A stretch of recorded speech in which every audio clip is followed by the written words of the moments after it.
Hello my dear family, గారెలు ఎలా చేసుకోవాలో చూపిస్తున్నాను చూడండి. మినపప్పు తీసుకొని బాగా కడిగి మంచినీళ్ళు వేసుకొని నానబెట్టుకోండి. 4 అవర్స్ నానితే సరిపోతుంది. నార్మల్గా అయితే నేనైతే ఓవర్ నైట్ సోక్ చేశాను. తర్వాత నెక్స్ట్ డే వాటర్ వంపేసి ఒకసారి మళ్ళీ వాష్ చేసుకొని కన్నాల గిన్నెలోకి వేసుకుంటే మొత్తం వాటర్ అంతా వచ్చేస్తుంది.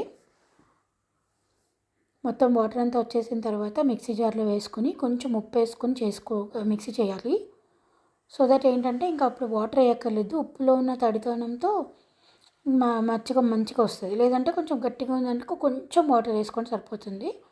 గుర్తుపెట్టుకోండి, వాటర్ ఎక్కువైతే మాత్రం ఆయిల్ గట్టిగా పీల్చేస్తుంది. తర్వాత దాంట్లో పచ్చిమిరపకాయలు, ఉల్లిపాయ ముక్కలు, కొత్తిమీర, కావాలంటే కరివేపాకు అండ్ జీలకర్ర కూడా యాడ్ చేసుకోవచ్చు. నేను అవే యాడ్ చేశాను. యాడ్ చేసి బాగా విస్క్ చేసిన తర్వాత వేడి నూనెలో గారెలు వేస్తే చాలా బాగా వస్తాయి. చాలా క్రిస్పీగా కూడా ఉంటాయి. ఎందుకో మరి ఒకసారి మీరు కూడా ఈసారి ఇట్లా ట్రై చేసి చూడండి. ఇంకా కాంబినేషన్స్ అయితే చెప్పక్కర్లేదు కదా, చికెన్ కర్రీ ఆబ్వియస్లీ బాగుంటుంది. That's it. ట్రై చేసి చూడండి. Bye bye.